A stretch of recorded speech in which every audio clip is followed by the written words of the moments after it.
और इस बीच बता दें, मुख्यमंत्री योगी आदित्यनाथ नगीना लोकसभा क्षेत्र में जनसभा को संबोधित कर रहे हैं। आपको सीधे लिए चलते हैं।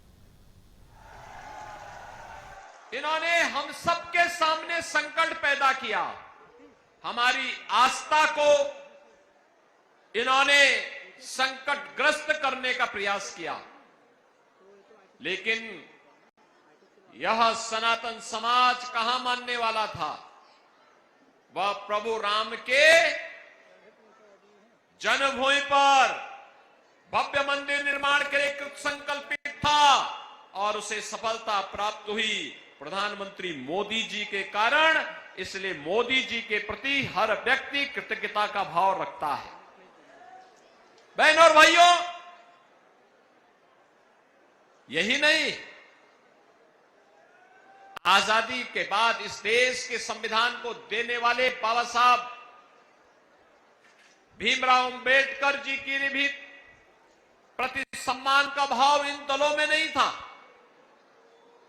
कांग्रेस ने तो बाबा साहब को चुनाव हरवाया था और समाजवादी पार्टी 2012 में जब सत्ता में आई थी तो उसने पहले क्या कहा था? उसने कहा जितने भी ये दलितों के स्मारक होंगे, उसने कहा था इनको हम तोड़वाएंगे।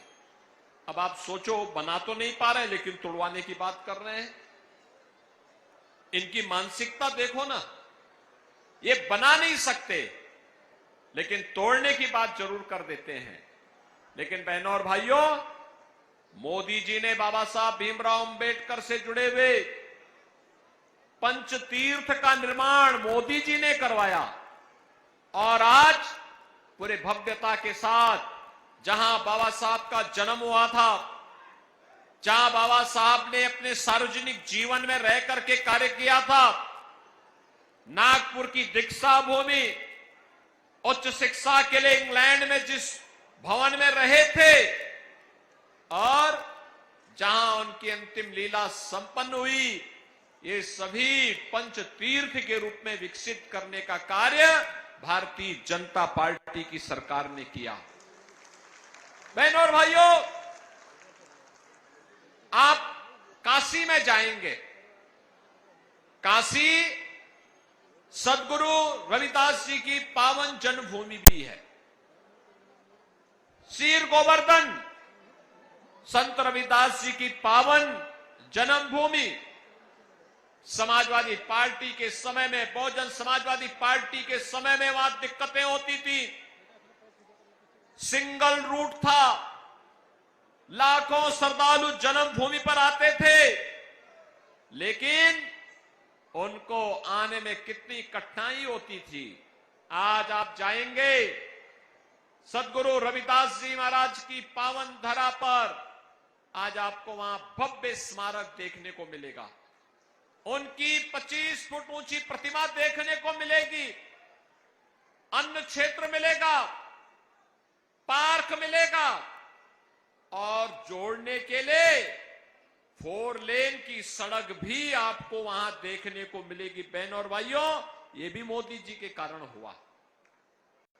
अयोध्या में रामलला का प्रकटीकरण हुआ। 500 वर्षों के बाद रामलला विराजमान हुए और रामलला के पहले महर्षि वाल्मीकि के नाम पर अयोध्या के इंटरनेशनल एयरपोर्ट का नामकरण भी किया गया।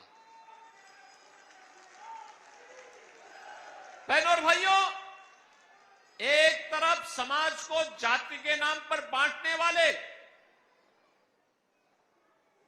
सपा, बसपा, कांग्रेस, इन दलों का गठजोड़ है और दूसरी तरफ 140 करोड़ भारतीयों को और देश के महापुरुषों को सम्मान देने वाले प्रधानमंत्री मोदी जी के नेतृत्व में भारतीय जनता पार्टी गठबंधन।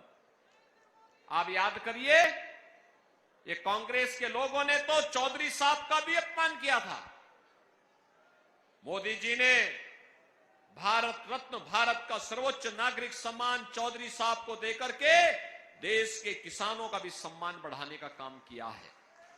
और बहनों और भाइयों, आज इसीलिए जब पहले चरण के लोकसभा चुनाव का प्रचार कार्य कल सायंकाल बंद होगा, एक दिन पहले नेटौर में नगीना लोकसभा क्षेत्र की जनता जनार्दन से अपील करने के लिए मैं आया हूं।